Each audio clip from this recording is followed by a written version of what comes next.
Welcome to this trigonometry lesson. Today, we are going to dive deep into the law of cosines.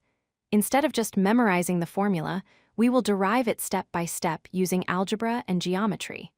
This will help you understand exactly why it works for every single triangle, not just right-angled ones. The law of cosines is a powerful generalization of the Pythagorean theorem. It relates the lengths of the sides of a triangle to the cosine of one of its angles. As you can see, there are three variations of the formula, depending on which angle you are focusing on.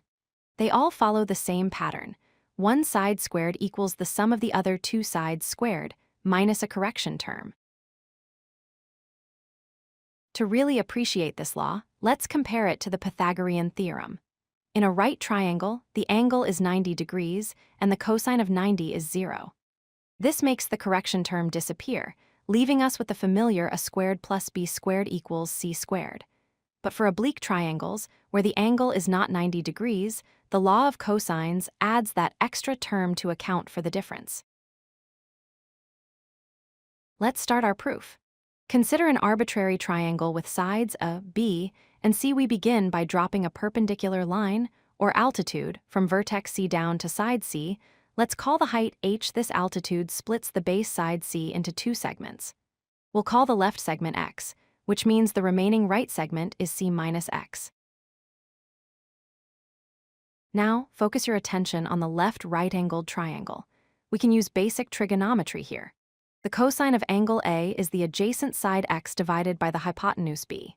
Rearranging this, we get x equals b times cosine A. Similarly, sine of angle A is the opposite side h divided by b, so h equals b times sine A. Next, let's look at the triangle on the right side. This is also a right-angled triangle, with hypotenuse A. According to the Pythagorean theorem, the square of the hypotenuse is equal to the sum of the squares of the other two sides. So, a squared equals h squared plus the quantity c minus x squared.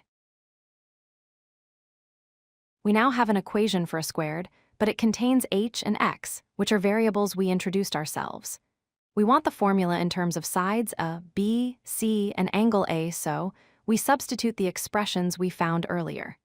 We replace h with b sine A, and we replace x with b cosine A. Now comes the algebra. We need to expand the squared term on the right.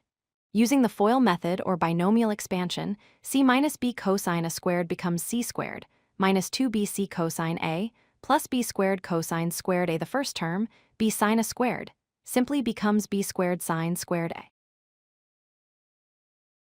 Let's rearrange the terms to see if we can simplify this. Notice that we have a b squared sine squared a term and a b squared cosine squared a term. Let's group these two together. We can factor out the b squared from these two terms. Here is the magic step. We know from the fundamental trigonometric identity that sine squared plus cosine squared equals 1. So, the term inside the parenthesis becomes 1. This simplifies our entire equation to a squared equals b squared plus c squared minus 2bc cosine A, and there we have it, the law of cosines. If you like this video, hit that like button and don't forget to subscribe. Visit codelucky.com for more such useful content.